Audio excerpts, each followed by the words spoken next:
हम लोग श्रीमद् भागवतम के तीसरे स्कंद के छठे अध्याय के 30वें श्लोक को सुनेंगे। आपने अभी तक सुना था 28 और 29 में कि स्वर्गलोक में देवताओं की स्थिति है, पृथ्वी पर मनुष्यों की जो कि रजोगुणी होते हैं और वह अपने अपने अधीनस्थ रहने वाले पशुओं के साथ रहते हैं, और पृथ्वी और स्वर्ग के बीच में जो अंतरिक्ष का स्थान है वहाँ पे तमोगुणी रहते हैं लोग, जो रुद्र के अनुचर हैं, शिव जी के अनुचर हैं। अब यहाँ पर पृथ्वी लोक में कैसे विभाजन है गुणों के अनुसार, उसका वर्णन है। देखिए, जब ये कहा गया था कि मनुष्य रजोगुणी है तो मतलब प्राय मनुष्य रजोगुणी है, लेकिन ऐसा अर्थ यह नहीं है कि मनुष्यों में कोई भी व्यक्ति सतोगुणी नहीं होता है। सतोगुणी लोग या सतोगुण प्रधान लोग ब्राह्मण होते हैं, तो वह कैसे प्रकट हुए उनका भी यहाँ पे वर्णन होगा, आगे भी और चीज़ों का वर्णन होगा। तो आज यहाँ पे ब्राह्मणों का वर्णन हो रहा है। मुखतो वर्तत ब्रह्मन् पुरुषस्य कुरुद्वः। मुखतो वर्तत ब्रह्म पुरुषस्य कुरुद्वः। यस्तून्मुखत्वाद् वर्णानां मुख्योद्भूत ब्राह्मणो गुरुः। यस्तून्मुखत्वाद् वर्णानां मुख्योद्भूत ब्राह्मणो गुरुः। मुखतो वर्तत ब्रह्मन् पुरुषस्य कुरुद्वः। मुखतो वर्तत ब्रह्मन् पुरुषस्य कुरुद्वः। यस्तून्मुखत्वात् वर्णानां मुख्यो भूत ब्रह्मणो गुरुः। यस्तून्मुखत्वात् वर्णानां मुख्योद्भूत ब्राह्मणो गुरुः। मुखतो वर्तत ब्रह्मन् पुरुषस्य कुरुद्वः। मुखतो वर्तत ब्रह्मन् पुरुषस्य कुरुद्वः। यस्तून्मुखत्वाद् वर्णानां मुख्यो भूत ब्रह्मणो गुरुः। यस्तून्मुखत्वाद् वर्णानां मुख्योद्भूत ब्राह्मणो गुरुः। मुखतो वर्तत ब्रह्मन् पुरुषस्य कुरुद्वः। मुखतो वर्तत ब्रह्मन् पुरुषस्य कुरुद्वः। यस्तून्मुखत्वात् वर्णानां मुख्यो भूत ब्राह्मणो गुरुः। यस्तून्मुखत्वाद् वर्णानां मुख्योद्भूत ब्राह्मणो गुरुः। मुखतो वर्तत ब्रह्मन् पुरुषस्य कुरुद्वः। मुखतो वर्तत ब्रह्मन् पुरुषस्य कुरुद्वः। यस्तून्मुखत्वात् वर्णानां मुख्यो भूत ब्राह्मणो गुरुः। यस्तून्मुखत्वाद् वर्णानां मुख्योद्भूत ब्राह्मणो गुरुः। मुखतो वर्तत ब्रह्मन् पुरुषस्य कुरुद्वः। मुखतो वर्तत ब्रह्मन् पुरुषस्य कुरुद्वः। यस्तून्मुखत्वाद् वर्णानां मुख्योद्भूत ब्राह्मणो गुरुः। यस्तून्मुखत्वात् वर्णानां मुख्यो भूत ब्राह्मणो गुरुः। हे हैं ब्रह्म बोल रहा हूँ, ब्रह्म। देखिए, अभी तक आप समझ नहीं पाए संस्कृत का उच्चारण और हिंदी के उच्चारण में भेद। राम की राम, राम की राम, संस्कृत में राम नहीं बोलते हैं, राम होता है। उसे ब्रह्मा नहीं बोल रहा था मैं। अब देखिए कैसे बोल रहे थे, ध्यान नहीं दिया आपने। मुखतो वर्तत ब्रह्म पुरुषस्य कुरुद्वः, ब्रह्मा नहीं बोल रहा हूं मैं। ये हिंदी के उच्चारण के कारण ऐसा आप लोग अनुभव करते हो कि वो ब्रह्म बोलना चाहिए, ब्रह्म। अगर ब्रह्म बोलूंगा तो देखिए नहीं आएगा ना काव्य। अब देखिए कहाँ गए। मुखतो वर्तत ब्रह्मन् पुरुषस्य, तो ब्रह्म है, ब्रह्म। उसमें हलंत नहीं लगा हुआ है, हलंत बोलते ना, हलंत नहीं लगा। ध्यान दीजिएगा इस बात को। हे कुरुवंश के प्रधान, विराट अर्थात विश्व रूप के मुख से वैदिक ज्ञान प्रकट हुआ। जो लोग इस वैदिक ज्ञान के प्रति उन्मुख होते हैं, अर्थात इंक्लाइंड होते हैं, उनकी रुचि होती है इस वैदिक ज्ञान के प्रति, वे ब्राह्मण कहलाते हैं और वे समाज के सभी वर्गों के स्वाभाविक शिक्षक तथा गुरु हैं। स्वाभाविक मतलब उनका स्वभाव है यजन याजन पठन पाठन, वैदिक ज्ञान को पढ़ना और पढ़ाना। इस बिल्कुल स्पष्ट समझ में आना चाहिए कि जो सतोगुणी वृत्ति वाला नहीं है वह ऐसे ब्राह्मण के कर्तव्य नहीं कर सकता। और बिल्कुल स्पष्ट बात है। जिसका ऐसा स्वभाव नहीं है, यद्यपि वह ब्राह्मण जाति में भी पैदा क्यों ना हुआ हो, वह ब्राह्मण नहीं कहला सकता। उसका स्वभाव ब्राह्मण का होना चाहिए। एक व्यक्ति को हम जानते हैं, तो इनकी शादी ब्राह्मण परिवार में हुई और सब लोग मांस खाते हैं, प्राय लोग मांस खाते हैं, शराब पीते हैं, तो ऐसे लोग शूद्र ही हैं, वो नाम मात्र के ब्राह्मण हैं। ब्राह्मण होने के बाद कोई व्यक्ति शराब और मांस बिल्कुल नहीं स्पर्श कर सकता, प्याज लहसुन भी नहीं खा सकता है। उसके घर में नारायण शिला या एटलीस्ट क्या कहते हैं शालिग्राम शिला होने, शालिग्राम की पूजा होनी चाहिए। वस्तुतः ब्राह्मण देवताओं की पूजा भी नहीं कर सकते। प्रभुपाद कहते हैं ब्रह्म जानाति थी ब्राह्मण, वास्तविक ब्राह्मण मतलब उसे विष्णु की उपासना करनी चाहिए। लेकिन कलयुग में घटनाएं आ जा रही है कि लोग नहीं समझ पा रहे हैं। तो अगर ब्राह्मण है तो उसको भगवान विष्णु की उपासना करना चाहिए, क्योंकि विष्णु अस्य देवता, जो सतोगुणी लोग हैं वह भगवान विष्णु की उपासना करते हैं। तो अगर वाकई व्यक्ति ब्राह्मण है, सतोगुण में स्थित है, तो वह भगवान विष्णु का उपासक होगा। प्रभुपाद समझाते हैं इस तरह से। ये किसी जाति विशेष पे आक्षेप नहीं है, स्वाभाविक शिक्षित गुरु है। ये नहीं कि कुछ पता नहीं और मुंह में श्रुति की जगह मुंह में सुरती है और उसके बाद कहें पंडित जी कहलाने का अभिमान। काहे के पंडित जी? हे कुरुत्वः, हे कुरुश्रेष्ठ। कौन कुरुश्रेष्ठ? कौन कुरुश्रेष्ठ? बोलो का श्लोक कौन बोल रहा है? कौन से कुरुश्रेष्ठ के बारे में बात हो रही है?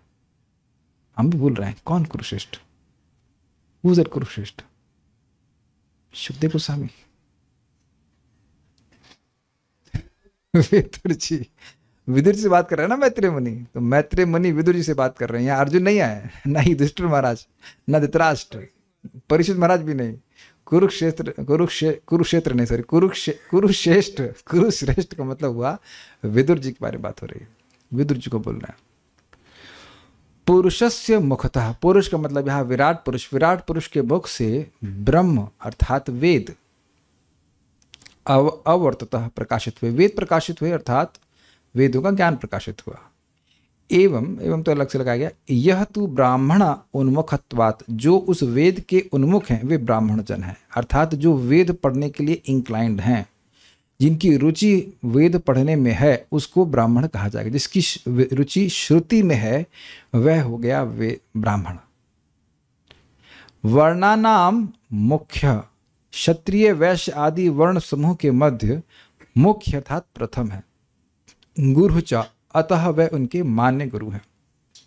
देखिए आप समझ सकते हैं, कई बार ये बात आएगी कि ब्राह्मण मुख से उत्पन्न हुए, तो उसका मतलब क्या है? आप देखेंगे कि हमारे मुख में इतने भाग में सारी ज्ञानेंद्रियां हैं कि नहीं? आँख है, कान है, नाक है, जीभ है यानी रसना, और त्वचा तो है ही, और भेजा भी है, बुद्धि भी है।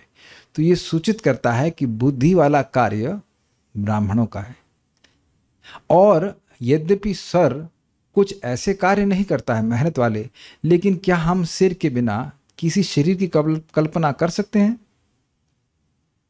कोई किसी व्यक्ति को कहेगा कि वह बड़ा सुंदर लग रहा है, केवल उसका सिर नहीं है, तो बिना सिर के कोई भी व्यक्ति कितना भद्दा लगेगा, भयानक लगेगा, बल्कि भूतहा लगेगा। अग्रीड? ऐसे ही अगर समाज में ब्राह्मण हो ही नहीं तो समाज अत्यंत विभत्स लगेगा और उसकी स्थिति भी अत्यंत विभत्स होगी। क्यों? जैसे हमारी आँखें हमें सही दिशा में अग्रसर कराती हैं, हमारी बुद्धि के द्वारा हम निर्णय करते हैं कि उस स्थान में जाना हमारे लिए अच्छा होगा, श्रेयस्कर होगा कि नहीं होगा, होता है कि नहीं? इसी प्रकार से स्वाभाविक रूप से करते हैं कि नहीं? स्वाभाविक रूप से आँखें हमें मार्गदर्शन करती हैं। अग्रीड? उसी प्रकार से स्वाभाविक रूप से ब्राह्मण वेद का अध्ययन करता है, शास्त्र का अध्ययन करता है और स्वयं से लोगों का उपकार करता है। प्रभुपाद जी बताते हैं अपने एक तात्पर्य में कि देखिए, कुछ ब्राह्मण लोग आयुर्वेद को पढ़ते थे और वह मान लो किसी घर में जाके भिक्षा मांगते और वह देखते कि यहाँ कोई बीमार है तो उसको मुफ्त में ही आयुर्वेद की दवा बता दिया करते थे। अब देखिए कि इस समय मेडिसिन कितनी महंगी हो गई है। तो ये दिखा रहा है कि ये जो चिकित्सा विज्ञान है वो शूद्रों के हाथ में, जिनका उद्देश्य केवल पैसा कमाना है। अगर कोई डॉक्टर है तो बुरा नहीं मानेगा, लेकिन बात यह कि मोस्टली उद्देश्य डॉक्टरी में जाने का उद्देश्य केवल यही है कि पैसा कमाना। और नहीं तो इतनी फीस क्यों चार्ज की जाती है? केवल कंसल्टेंसी के 850 रुपया। हम लोग चेक कर रहे थे होम्योपैथिक डॉक्टर के कंसल्टेंसी के 850 रुपये, 1500 रुपये। तो अगर आप ये कह रहे हो कि आप पैसा नहीं कमाना चाहते हो तो एकदम झूठ बोल रहे हो। बहुत रेयर कोई होगा डॉक्टर जो लोगों के हितार्थ के लिए कार्य करता हो। बहुत रेयर ऐसा कोई होता है। 1,000 रुपये आप आधे घंटे के लिए चार्ज कर रहे हो, गरीब आदमी आपके पास कैसे जाएगा जरा बताइए, है ना। और यानी इसका मतलब है गरीब आदमी के पास स्वस्थ होने का कोई अधिकार ही नहीं है। आयुर्वेद में कहीं लिखा है कि 1,000 रुपये कंसल्टेंसी होनी चाहिए वैद्य की। आज भी हम देखते हैं बहुत से आयुर्वेद के जो वैद्य हैं, अच्छे वैद्य हैं, जो मक्कार है, उनके बारे में कुछ नहीं कह रहे, मक्कारों की पार्टी में कहीं पे भी नहीं, चाहे लोपैथो चाहे कुछ भी हो, तो वो आपकी नाड़ी देखने का कुछ पैसा नहीं लेते, कुछ भी नहीं लेते।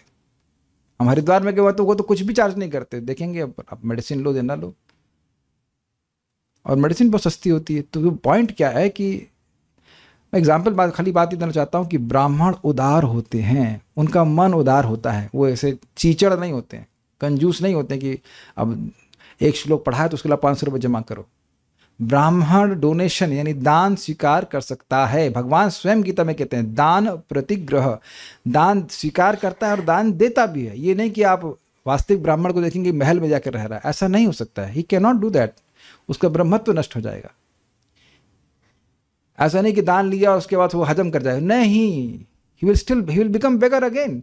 जैसे भगवान श्री राम ने कि भगवान दशरथ जी ने, मैं भूल रहा हूँ, दोनों में से किसी एक ने, शायद भगवान श्री राम ने ही पूरी पृथ्वी ब्राह्मणों को दे दी, फिर भगवान को दे दी। ब्राह्मण थे ना राज्य करने वाले हैं। चाणक्य पंडित के बारे में आप जानते हैं, ब्राह्मण थे प्रॉपर, तो वह रह रहे थे कुटिया में ही। तो point is that the opulence of a ब्राह्मण इज तप, नॉट भोग। आध्यात्मिक ज्ञान हृदय में प्रकाशित हो ही नहीं सकता अगर व्यक्ति भोग में ही पड़ा रहेगा। तो बात यह है कि स्वाभाविक गुरु हैं, उनका स्वभाव ही है कि वो उपदेश करें। वो देखते हैं कि लोग वैदिक ज्ञान के प्रति अपने से उन्मुख नहीं हैं, इसलिए वह बताते हैं। तो इसलिए जो भी ब्राह्मण बोल रहा है कि मेरी क्लास का, मेरा इसका इतना पैसा है, वह अपना ब्राह्मणत्व वहीं खत्म करके क्लास दे रहा है। कुछ समझ पा रहे हैं? इसी को श्रीमद् भागवतम के महात्म्य में कहा गया है, कारिता कर्ण लोभे ना कथा सारम ततो कथा। कोई व्यक्ति भागवत की कथा कर रहा है इस लोभ से कि मुझे कितना अन्न मिलेगा या धन मिलेगा, तो उसकी कथा का सार तो वहीं समाप्त हो गया। You will have no potency. Srila Prabhupada ji कहते थे कि इस्कॉन ब्राह्मणों की सृष्टि करने के लिए है, जो शास्त्र को पढ़ सके, पढ़ा सके और दूसरों को भी समझा सके। ठीक है। श्रीधरी अवर्तता पद का अर्थ है प्रकट हुए, यानी कि, और ब्रह्म शब्द वेद का बोधक है, यानी ब्रह्म यानी वेद विराट पुरुष के मुख से प्रकट हुए। विराट पुरुष के मुख से ही उत्पन्न होने के कारण ब्राह्मण मुख के ही समान सभी वर्णों में मुख्य है। इसकी व्याख्या भी मैंने कर दी। जैसे हमारा मुख सबसे मुख्य भाग है शरीर का, ऐसे ही ब्राह्मण सबसे मुख्य है। ठीक है। वे सर्वप्रथम उत्पन्न हुए, अतएव भी सबों के गुरु हैं। ब्राह्मण चूंकि वेद के अध्यापन आदि का कार्य करते हैं, अतएव वेद ब्राह्मणों की वृत्ति है। अगर आपको याद हो तो देवताओं ने प्रश्न किया था कि हमारी वृत्तियों का निर्धारण करें, जिसके द्वारा हम आपके लिए और जिसके द्वारा मनुष्य भगवान के लिए और देवताओं के लिए यज्ञ संपन्न कर सके। तो अगर आप भगवद गीता को पढ़ते हैं तो भगवान कहते हैं यज्ञ कर्मोद्भवम विद्धि।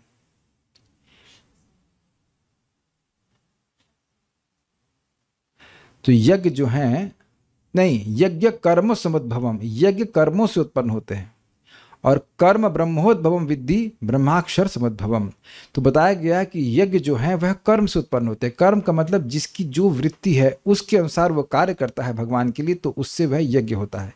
एक बात अब बहुत ध्यान से सुनना, भगवान ने भगवद गीता के कौन सा 16वां अध्याय दैवी और असुर स्वभाव के बारे में बताया। तो पहले दैवीय स्वभाव के बारे में बताते हैं, तो वहाँ ब्राह्मणों के स्वभाव, क्षत्रियों का स्वभाव, वैश्य और शूद्रों का स्वभाव बताते। तो वहाँ प्रभुपाद बहुत सुंदर से समझाते हैं कि जो व्यक्ति जिस स्वभाव वाला है, अगर वह उसके अनुसार कार्य करेगा तो यह उसके लिए दिव्य होगा। क्षत्रिय के लिए यह दिव्य नहीं होगा कि वह युद्ध को छोड़ दे, और ब्राह्मण के लिए यह दिव्य नहीं होगा कि वह युद्ध करे। Is it okay? यह वो शूद्र की तरह कार्य करे या वैश्य की तरह कार्य करे, यह उसके लिए दिव्य नहीं होगा। जैसा स्वभाव भगवान ने सबके लिए बनाया है वो वैसे ही करेगा, लेकिन उसको उसे भगवान के लिए करने के लिए ट्रेनिंग दी जानी चाहिए। क्या आप लोग मेरी बात समझ रहे हैं? इसे कहते हैं वृत्ति। यार ऑक्यूपेशनल एंगेजमेंट, हम लोग अभी जिस जिस कार्य में कर रहे हैं उसको बोल दे कि बोला जाए कि आप छोड़ दीजिए और तुरंत कुछ और कार्य करें, तो किसी के लिए संभव नहीं होगा। मुझसे कहो कि अब कल नौकरी करना शुरू कर दो, it will be very difficult, it is just very difficult, you can't do that.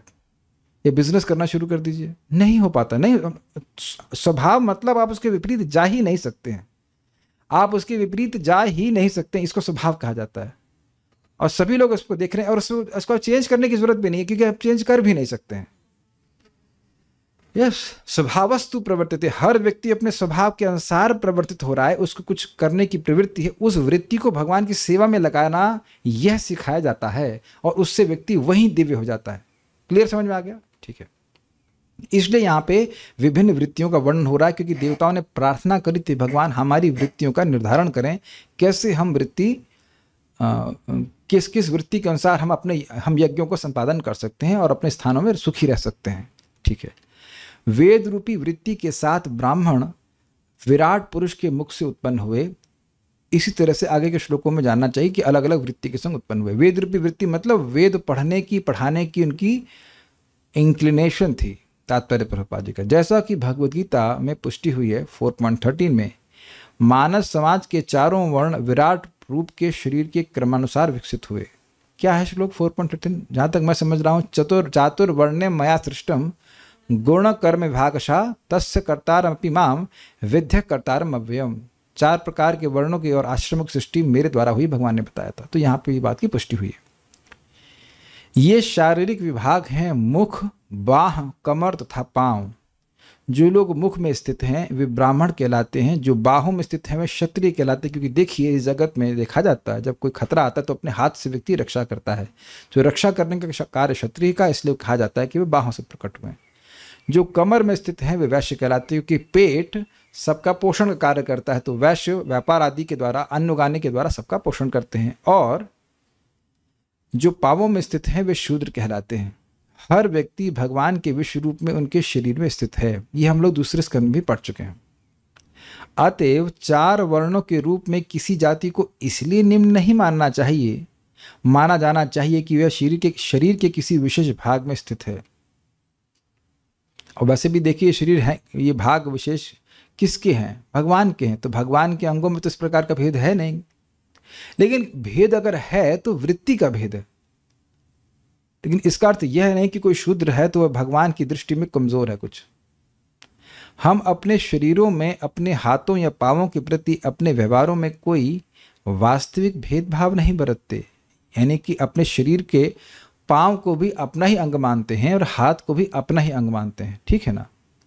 शरीर का अंग प्रत्यंग महत्वपूर्ण है, यद्यपि इनमें से मुख सर्वाधिक महत्वपूर्ण अंग है। आप और मैं यह तो नहीं कहेंगे कि किसी अंग को काट के फेंक दिया जाए, इसकी आपको जरूरत नहीं है, एक्सेप्ट नेल्स। वो भी बढ़े हुए नाखून, है कि नहीं?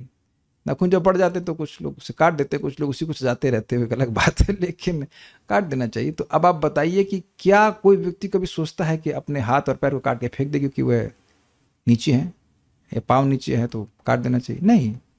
लेकिन फिर भी अगर आप तारतम्यता की बात करें तो सर की बहुत महत्व है।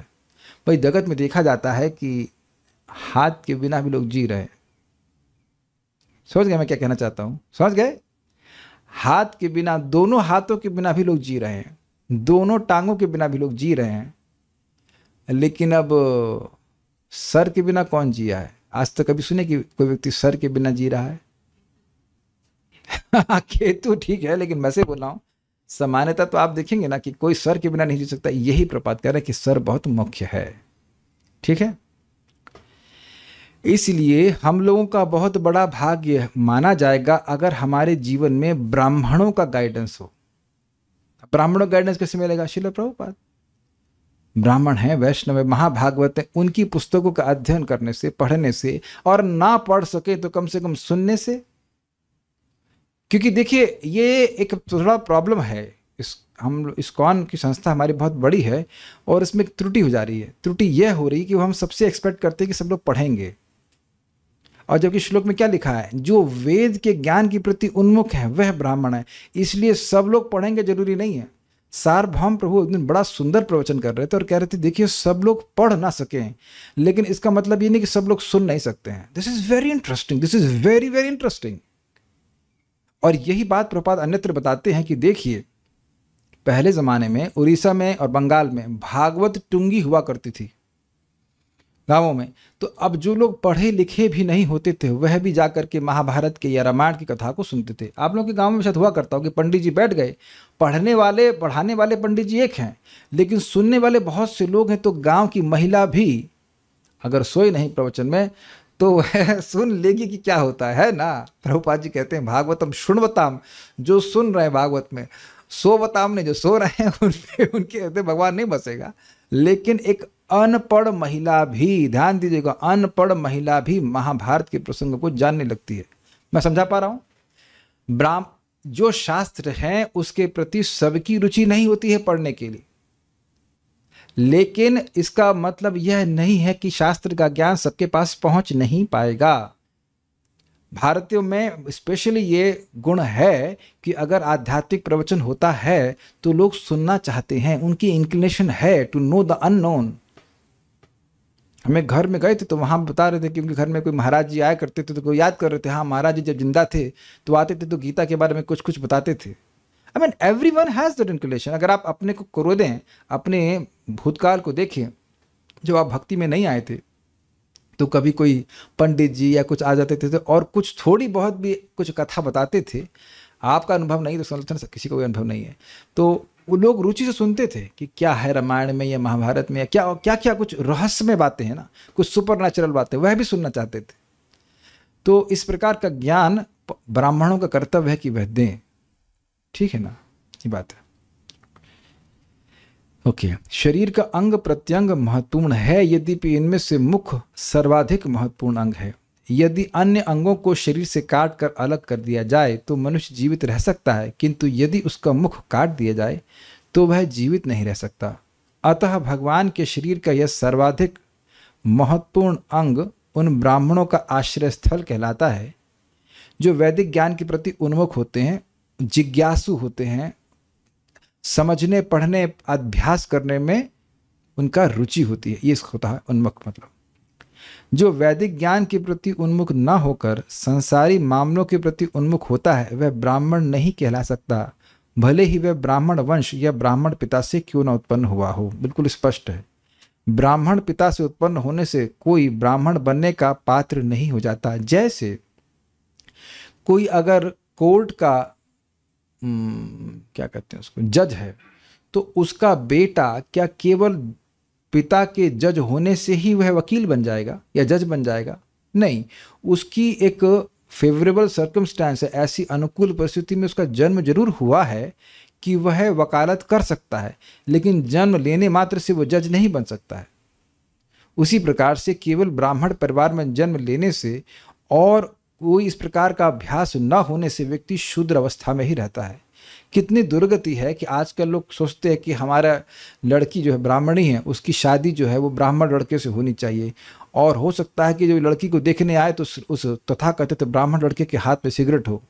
और अद्भुत बात है कि इन ब्राह्मण तथाकथित पिताजी को ये दिखाई नहीं पड़ता है कि जो ब्राह्मण है वो सिगरेट नहीं पी सकता है या मांस नहीं खा सकता है। अब स्वाभाविक सी बात है, जब ये सब बातें यहाँ बोली जा रही तो बहुत शॉकिंग लगती है, लेकिन आप जाति मिलाना चाहते हो ना तो ब्राह्मण से करो ना शादी, फिर शूद्र से क्यों करते हो सकता है बात कड़वी लगे, लेकिन इसमें मेरा कोई किसी से द्वेष नहीं है। पॉइंट तो बिल्कुल सही। चलिए, ब्राह्मण की शादी ब्राह्मण में होनी चाहिए, तो फिर मुर्गा खाने वाले या अलग गलत सलत चीज़ करने वाले एक शूद्र के या शूद्र से भी निम्न व्यक्ति की शादी क्यों कर रहे हैं? हाँ, तो वही ना पॉइंट है। अच्छा, मान लीजिए मेरे पिताजी व्हाटएवर कुछ भी थे, इरिगेशन डिपार्टमेंट के थे वो इंजीनियर, तो क्या मैं जन्म लेने मात्र से डिपार्टमेंट में इंजीनियर बन गया? ऐसा है क्या? आप साइंटिस्ट हैं ना महावीर प्रभु, तो आपके सारे लड़के साइंटिस्ट हो गए? नहीं ना भाई, साइंटिस्ट के बेटे होने मात्र से व्यक्ति साइंटिस्ट नहीं हो जाता है ना, सीधी सी बात है। कोई किसान का बेटा है तो वो किसान ही होगा, हर चाहे वो आईएएस बन जाए तब भी उसे किसान ही कहेंगे आप। तो बड़ी अजीब सी बात है। तो अगर कोई कह रहा है कि हम ब्राह्मण हैं तो पहले तो ये चेक किया जाए कि वो सुबह उठ कितने बजे रहा है। हमें तो एक ब्राह्मण परिवार से एक माता जी बता रही थी कि वो अपनी बुआ जी लोगों से कंपटीशन करती थी कि कौन देर में उठेगा, तो कोई 11 बजे उठ रहा है, कोई 12 बजे उठ रहा है। वाह भाई वाह, अच्छा ब्राह्मण परिवार है। तो आप देख सकते हैं कि ये नहीं चलेगा, it does not work like that.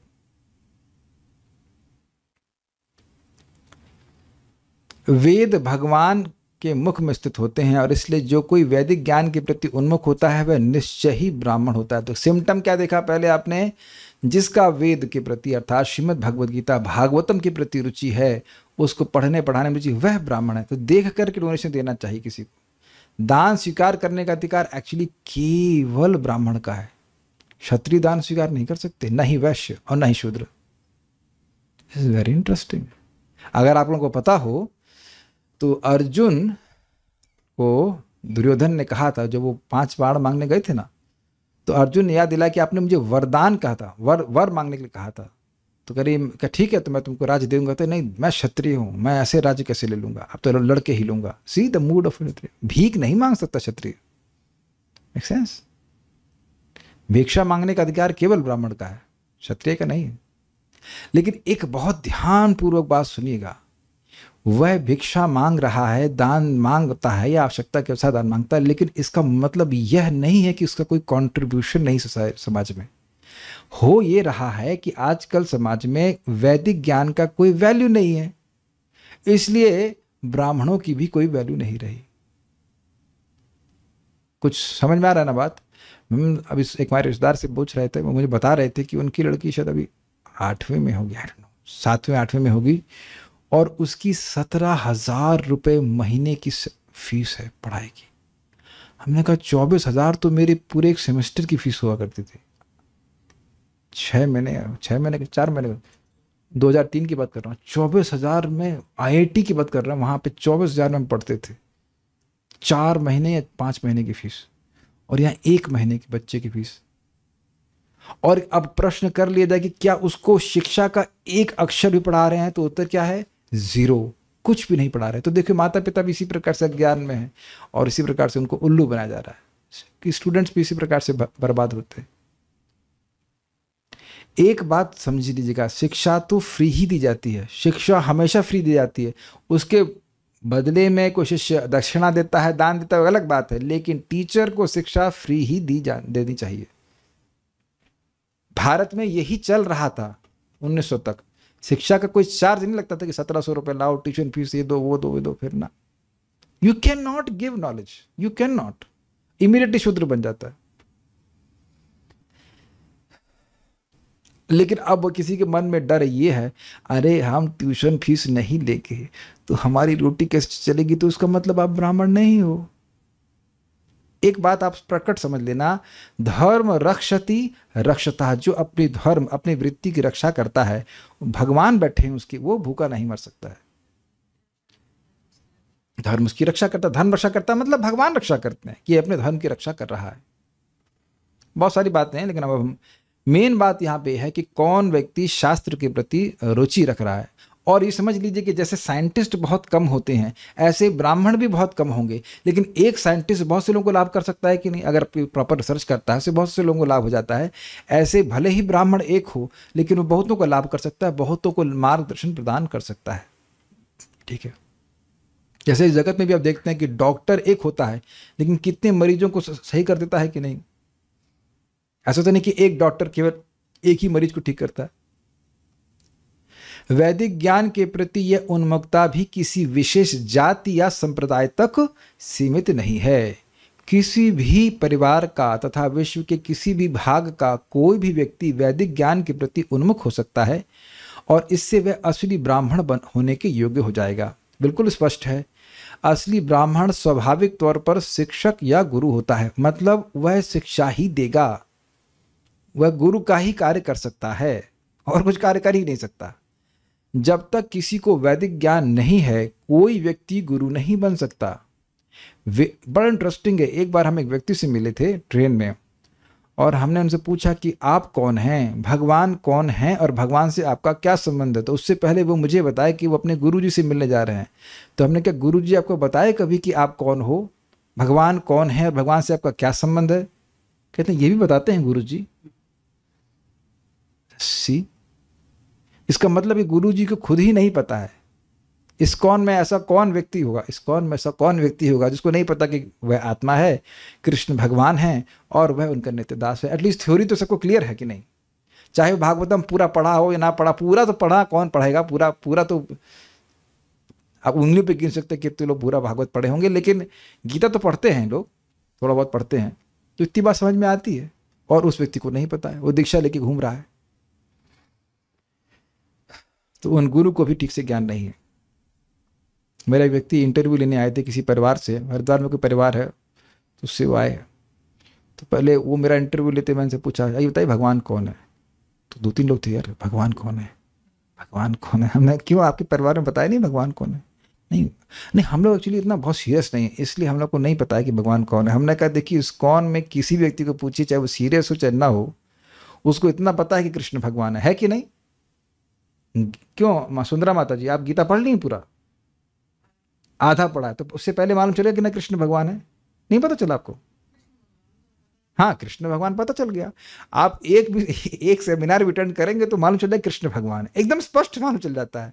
और ये हमारा इंटरव्यू लेने के लिए आए हैं और पूरा कुछ तो अपने परिवार का प्रतिनिधित्व कर रहे हैं, लेकिन उनको शांति से बात नहीं बताई गई कि कृष्ण भगवान है। तो फिर गुरु जी को भी नहीं पता ना। और ऐसे गुरु ब्राह्मण का, गुरु का कार्य कर रहे हैं। Confused disciples of confused teachers. ठीक है, असली हाँ ये हो गया। जब तक किसी को वैदिक ज्ञान नहीं, कोई व्यक्ति गुरु नहीं बन सकता। वेदों का सम्यक ज्ञान है भगवान को जानना, और यही वैदिक ज्ञान का अंत अर्थात वेदांत है। जो व्यक्ति, क्यों ऐसा बोल रहे हैं प्रभुपाद? वेदांत कृद वेद विदेव चाहम। भगवान ने स्पष्ट गीता में कहा कि वेदांत की रचना करने वाला मैं हूं और वेदों के द्वारा मुझे ही जाना चाहिए। बड़ा ध्यान सुनिए, वेदों का उद्देश्य मुझको जानना है, उसके परे वेदों का कोई उद्देश्य नहीं। यानी वेदों का अंतिम लक्ष्य क्या हुआ? कृष्ण को जानना। क्लियर समझ में आ रहा है? ये सेंटेंस तो आपने कई बार सुना होगा, लेकिन इस तरह से देखिए आप, वेदों का उद्देश्य है कृष्ण को जानना, और क्या? और कोई उद्देश्य नहीं है। यानी कि वेदों का परम उद्देश्य क्या है? भगवान कृष्ण को जानना। वेदांत कृत वेद विदेव चाहम। वेदांत की रचना करने वाला भी मैं हूं और वेद विदेव चाहम। वेद के द्वारा जो वेद्य है, जो जानने योग्य वस्तु है, भगवान श्री कृष्ण ही है। जो भगवान कृष्ण को ही नहीं जाना तो वेद जाना क्या? मैं फिर रिपीट करूंगा, याद नहीं आना चाहिए, याद आ जाता है। लखनऊ के हमारे घर के सामने एक वेद मंदिर था और वहाँ एक ब्राह्मण थे, रोज यज्ञ करते थे, और मैं जाकर उनको चुटकी लिया। मैंने कहा भगवान कौन है? कहते हैं ईश्वर निराकार है। बस खत्म, फिनिश होगा तुम्हारा ब्राह्मणत्व तो किसी काम के नहीं, 2 कौड़ी के भी नहीं। जो भगवान को ही नहीं जान सका, भगवान को ही जीरो बना रहा है, तो काहे का ब्राह्मण? ठीक। जो व्यक्ति निर्विशेष ब्रह्म को प्राप्त है और जिसे पूर्ण पुरुषोत्तम भगवान के विषय में कोई जानकारी नहीं होती, वह भले ही ब्राह्मण बन जाए किंतु वह गुरु नहीं बन सकता। This is very interesting. भले ही वह ब्रह्म को जान भी ले, लेकिन ऐसे व्यक्ति को गुरु के रूप में स्वीकार नहीं करना चाहिए, क्योंकि वह अभी पूर्णता को प्राप्त नहीं है। क्यों? पद्म पुराण में कहा गया है, षट्कर्म निपुणो विप्रो मंत्र तंत्र विशारदः। मेरे पीछे बोली, बहुत अच्छा श्लोक है। षट्कर्म निपुणो विप्रो मंत्र तंत्र विशारदः।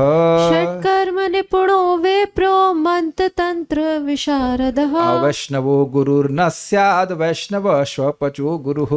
अवैष्णवो गुरुर्न स्यात् वैष्णवः श्वपचो गुरुः। एकदम बढ़िया श्लोक है। देखिए, षट कर्म निपुणो विप्रो, कोई विप्र है, ब्राह्मण है, और षट कर्म 6 प्रकार के जो कर्म होते हैं ब्राह्मण के, उसमें वे निपुण भी है। जो भी होता आई डोंट केयर, कुछ भी होते होंगे, लेकिन उसमें है वो।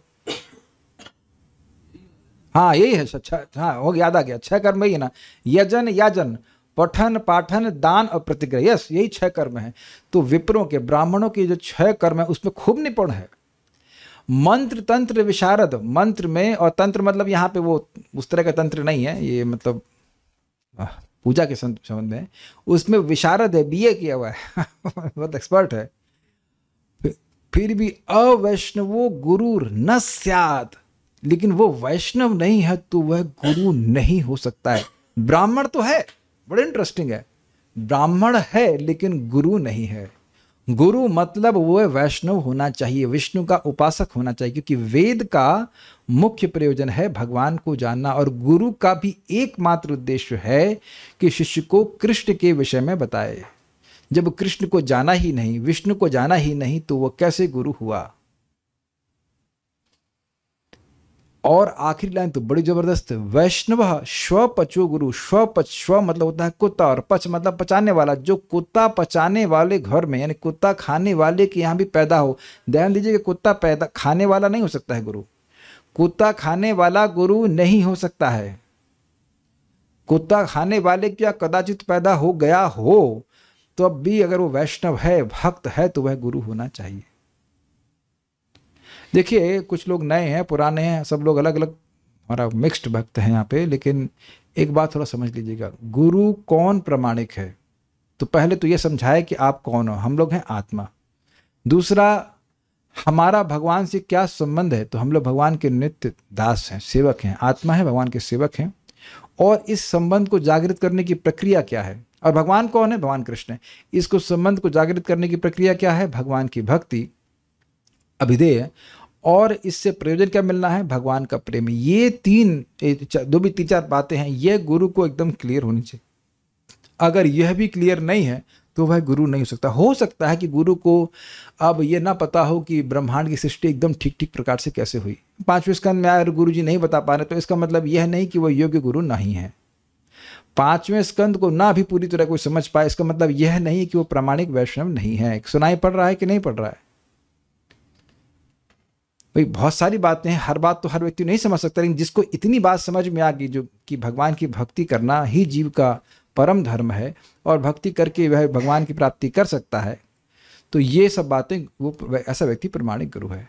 कोई कठिनाई नहीं गुरु बनने में।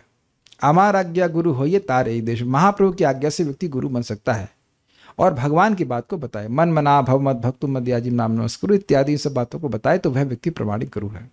इसलिए कोई आवश्यक नहीं है कि ब्राह्मण परिवार में जन्म ले, और ऐसा भी नहीं कि ब्राह्मण परिवार में जन्म ले लिया तो गुरु नहीं बन सकता। आप इस श्लोक को ठीक समझिएगा, ये नहीं कह रहे कि जो ब्राह्मण परिवार में जन्म लिया है वो गुरु बन नहीं सकता है, लेकिन अगर वो वैष्णव नहीं है तो गुरु नहीं बन सकता है। ये बात है, क्योंकि उसका ज्ञान पूर्ण नहीं हुआ है अभी। निर्विशेषवादी योग्य ब्राह्मण बन सकता है, किंतु वह तब तक गुरु नहीं बन सकता जब तक वैष्णव के पद को अथवा भगवत भक्त पद को प्राप्त नहीं होता। बिल्कुल स्पष्ट तात्पर्य है। आधुनिक युग में वैदिक ज्ञान के परम अधिकारी श्री चैतन्य महाप्रभु ने कहा है। क्यों वह परम अधिकारी है? क्योंकि स्वयं भगवान है। किबा विप्र किबा न्यासी शूद्र के नाना जय कृष्ण तत्व वेता से ही गुरु होय। ये इसको मेरे पीछे बोलिए। किबा विप्र किबा न्यासी शूद्र के नाना, किबा विप्र किबा न्यासी शूद्र के नाना, जय कृष्ण तत्व वेता से ही गुरु होय। जय कृष्ण तत्व वेता से गुरु है। किबा विप्र किबा न्यासी शूद्र के नाना, किबा विप्र किबा न्यासी शूद्र के नाना, जय कृष्ण तत्व वेता से गुरु होय। जय कृष्ण तत्व वेता से गुरु है। किबा विप्र, चाहे वह विप्र यानी ब्राह्मण हो, किबा न्यासी, चाहे वह सन्यासी हो, शूद्र के न हो, चाहे वह शूद्र भी क्यों ना हो, जय कृष्ण तत्व वेता, जो कृष्ण तत्व को जानने वाला है, से ही गुरु हो, वह गुरु हो। बिल्कुल स्पष्ट है। कोई व्यक्ति ब्राह्मण शूद्र सन्यासी हो सकता है, किंतु यदि वह कृष्ण विज्ञान में निष्णात होता है तो वह गुरु होने के योग्य है। चैतन्य चरितामृत मध्य लीला 8.128 है ना, 8 का। तब गुरु की योग्यता योग्य ब्राह्मण होना नहीं, अपितु कृष्ण विज्ञान में निष्णात होना है। अर्थात श्रीमद् भागवतम भगवद गीता का अध्ययन उसने किया रहना चाहिए, उसको बात उसकी समझ में आनी चाहिए, तभी वह समझा पाएगा। जो कोई भी वैदिक ज्ञान में निष्णात है वह ब्राह्मण है। प्रभुपाद जी एक श्लोक कोट करते हैं, विद्या भागवतावधि।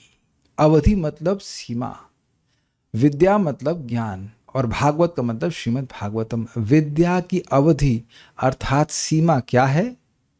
श्रीमद् भागवतम। समझ गए मैंने क्यों कोट किया? जो व्यक्ति श्रीमद् भागवतम को समझ रहा है उसने सारे वेदों के सार को समझ लिया। निगम कल्पतरोर गलितम फलम इदम। सुखमुखाद अमृत द्रव्य संयुतम। सारे वैदिक ज्ञान को बड़ा सुंदर तरह से एक भक्त ने बताया कैसे हैं पत्ते के समान। तो पत्ता चबा के तो खुश नहीं मिलेगा, लेकिन आम का फल आदमी खा रहा है तो पत्ते कौन गिनता है। सुना भी होगा कि आम के फल खाइए, टहनियाँ मत गिनिए या पेड़ मत गिनिए। तो बाकी चीज़ें वो है ना भी जाने, लेकिन श्रीमद् भागवतम को कोई भी व्यक्ति समझ रहा है परंपरा के अनुसार तो वह गुरु होने का अधिकारी है, ठीक से बता सकता है।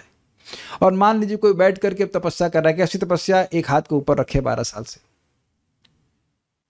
और खड़े हैं, सो नहीं रहे हैं। उनसे पूछो भगवान कौन है, और हैं ऐसे लोग 12 साल ऐसे ऐसे खड़े रहेंगे, सोएंगे नहीं, या सोएंगे तो ऐसे ही बस खड़े खड़े सो जाएंगे। तो इससे तुम क्या भगवान को जाने?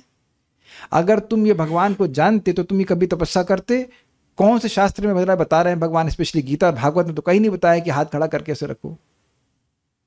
महाप्रभु बताते हैं कि हरे कृष्णा कितना ऐसे कर सकते, लेकिन वो भी 12 साल के लिए ऐसे हाथ खड़ा करने के लिए तो नहीं बोल रहे हैं महाप्रभु। कौन बोला? इसका मतलब है कि तुम भगवान की इच्छा को जानते ही नहीं, तब तुम वैसे तपस्या कर रहे हो ना। इससे क्या लाभ हुआ? कुछ भी नहीं, बल्कि भगवान ऐसी व्यर्थ की तपस्याओं की भर्त्सना करते हैं, केवल शरीर को कष्ट देने के लिए करते हैं ऐसे लोग। तो इसका बड़ा सिंपल सी बात है, भगवान की बात को जो ठीक से बताए वह गुरु होगा, गीता से भागवत से। और केवल वही ब्राह्मण जो शुद्ध वैष्णव है तथा कृष्ण विज्ञान की सारी जटिलताओं को जानता है गुरु बन सकता है। तो बड़ा स्पष्ट है, और ऐसे लोगों का शास्त्र के प्रति रुचि है। और देखिए, केवल शास्त्र के प्रति रुचि नहीं है, प्रभुपाद बड़ा सुंदर बताते हैं, हमारा ब्रह्मत्व है 16 माला का, हरे कृष्ण मंत्र का 16 माला का जप और 4 नियमों का पालन। That will give us Brahma Tej. Tej means दूसरों को प्रभावित करने की शक्ति। अब इसमें एक और इंटरेस्टिंग बात है कि ऐसा कैसे आप कह सकते हो, या प्रभुपाद ऐसा कैसे कह रहे हैं, किस आधार पर कह रहे हैं कि केवल भगवान का नाम जप करने से ब्रह्मत्व आ जाएगा। तो श्लोक अगर कुछ लोगों को याद नहीं भी होगा तो मैं कोट करता हूँ, 3.33.7। अहो बत स्वपचतो गरियान यज्जिह्वा अग्रे वर्तते नाम तुभ्यम ते पुस्तपः जुवनु सस्नुरार्या ब्रह्मानुचुर नाम गृणंति ये ते। ओ कितने आश्चर्य की बात है, भगवान कपिल देव को, भगवान विष्णु के अवतार को उनकी माँ देवहूति कहती हैं कि कितनी आश्चर्य की बात है। क्या आश्चर्य की बात है कि कोई व्यक्ति स्वपच यानी कुत्ता खाने वाले के यहाँ भी पैदा हुआ है, लेकिन वह गरियान श्रेष्ठ है। तो यहाँ नहीं कहती किससे श्रेष्ठ है, उसका मतलब है कि ब्राह्मण से भी श्रेष्ठ है।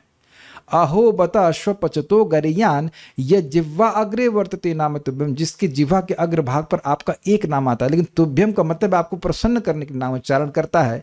वह यह नहीं सोचता है कि किसी का भी नाम बोलो, काली का बोलो, दुर्गा का बोलो, शिव जी का बोलो, गणेश जी का बोलो या कृष्ण का बोलो, सब एक नाम बराबर है। ऐसा अपराध नहीं करता है, आपको प्रसन्न करने के लिए नाम उच्चारण कर रहा है। तो उसने तेपुस तपह, उसने सारी तपस्या कर ली है, जुह्वनु सारे यज्ञ कर लिए, सस्नु सारी पवित्र नदी में स्नान कर लिया है, आर्या और एक आर्य के लिए जो भी आवश्यक है वह उसने कर लिया, और ब्रह्मानुचुर, यहाँ भी शब्द ब्रह्म आया, ब्रह्म अनुचुर, ब्रह्म अर्थात वेद को कई बार पढ़ लिया। यही तो ब्राह्मण का गुण है ना कि व्यक्ति वो वेद का अध्ययन करे।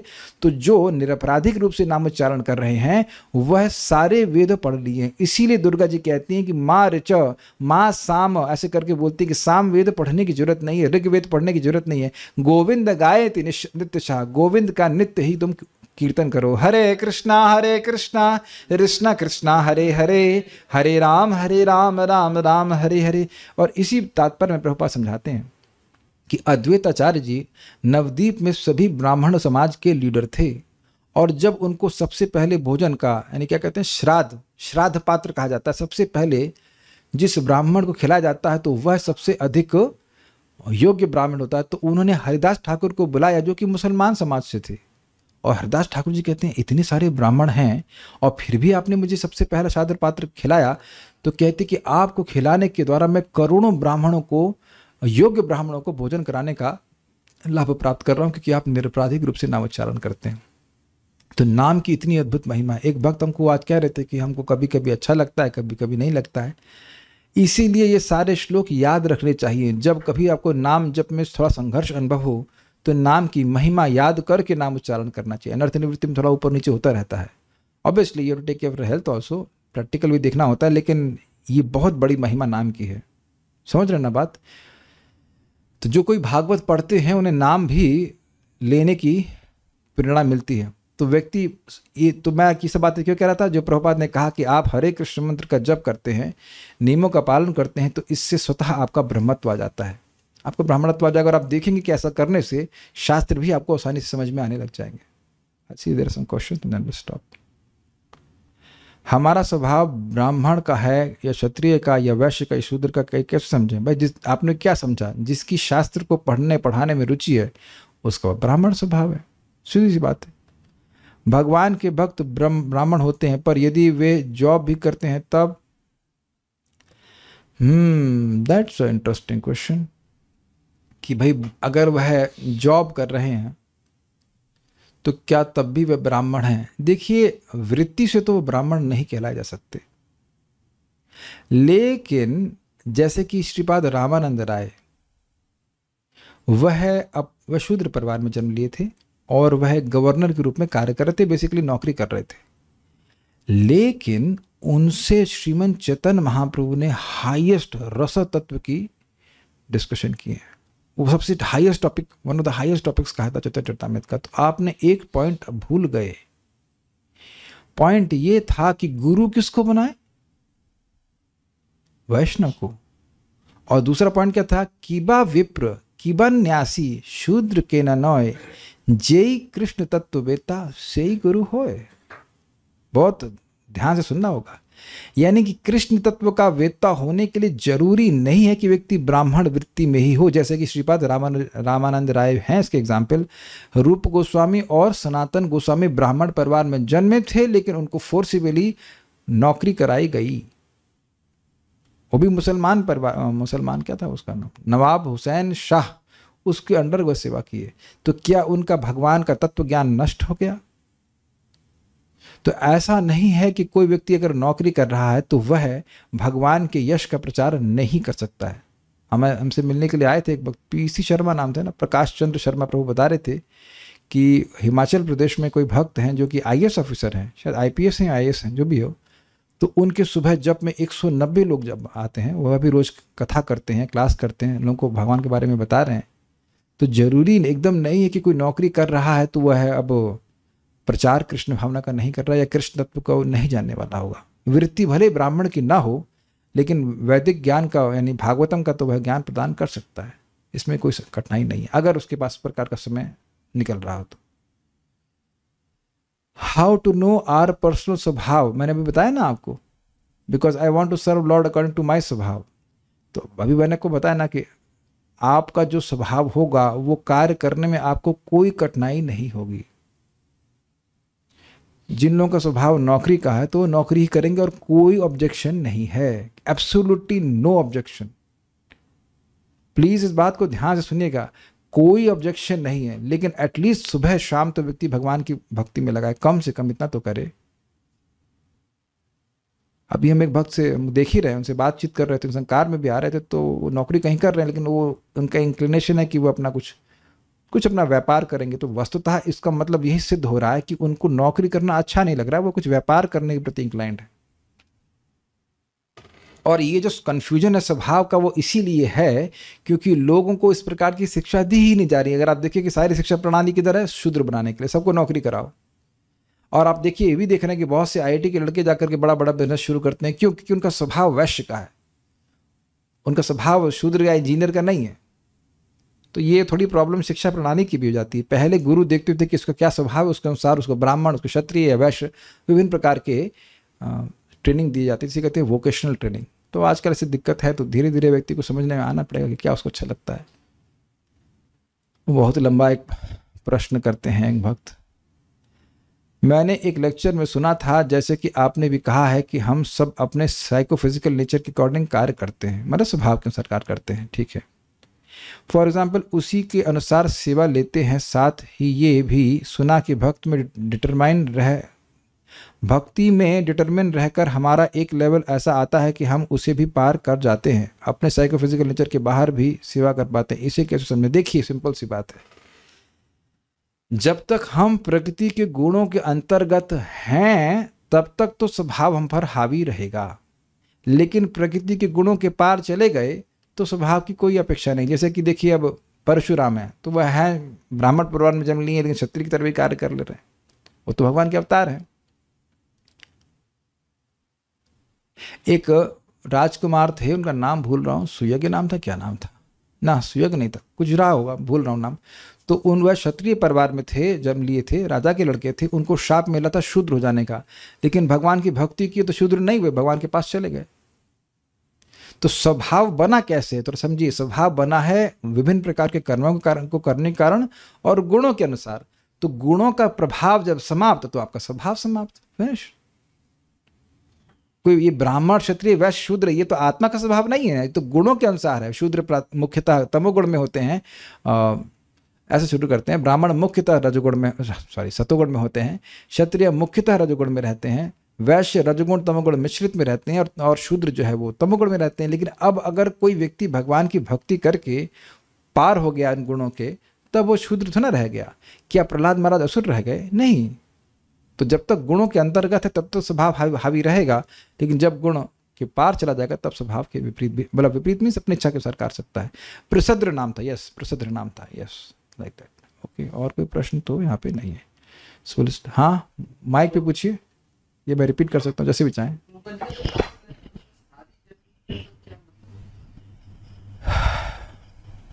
कृष्ण विज्ञान की, एक मिनट, केवल वही ब्राह्मण जो शुद्ध वैष्णव है तथा कृष्ण विज्ञान की सारी जटिलताओं को जानता है गुरु बन सकता है। ओके, देखिए कृष्ण का विज्ञान क्या इतना सीधा है? ये जो सारे प्रश्न कर रहे हैं, जैसे अभी आपने एक प्रश्न किया मुझको, तो ये बात नहीं समझ में आई ना, जो बात नहीं समझ में आई उसको जटिल कहेंगे कि नहीं कहेंगे? हम लोग कृष्ण भावना की बहुत सारी बातों को पढ़ते हैं तो एक बार में समझ में नहीं आती, तो वो जटिल लगती है कि नहीं, कॉम्प्लिकेटेड लगती है कि नहीं? तो उस कॉम्प्लिकेटेड बात को एकदम सही तरह से समझना यह एक वैष्णव के लिए ही संभव है, नहीं तो वो नहीं समझ पाएगा। हम सभी लोग अपने इस कॉन्शियसनेस के फेज से गुजरते हैं कि भाई शुरुआत में तो थ्योरी भी समझ में नहीं आती कि बोला क्या जा रहा है। धीरे धीरे भगवान का नाम उच्चारण करते हुए, श्रवण करते हुए और भगवान का प्रसाद ग्रहण करते हैं तो धीरे धीरे बातें अपने आप ही समझ में आने लगती हैं। आप देखेंगे कि बहुत सारी बातें आपको कोई नहीं समझाएगा, आपको अपने आप समझ में आने लग जाती हैं। अब पता नहीं कितने लोग ऐसा हो रहा है कि नहीं हो रहा है, हम नहीं जान रहे, लेकिन after some time if you keep on hearing regularly तो बात समझने में कोई कठिनाई नहीं होती है कि क्या बोली जा रही है। तो जब हमको खुद ही नहीं समझ में आ रहा तो हम सामने वाले को क्या समझाएंगे? जैसे उस व्यक्ति को समझ में नहीं आ रहा था कि सबने पूछा कि ईश्वर कौन है, तो निराकार है, तो वो क्या समझाएगा ईश्वर के बारे में? नाम क्या है, उनको भोग कैसे लगाना है, वो तो घर में कभी उनके भोग लगता हुआ देखा नहीं गया। Does that make sense? Krishna consciousness एक विज्ञान है कि नहीं? श्लोक हैं, श्लोकों के शब्दों के हैं, उनके अर्थ होते हैं, उनका क्या मतलब है, वह जटिल ही लगेगा ना सामान्य व्यक्ति को समझने के लिए।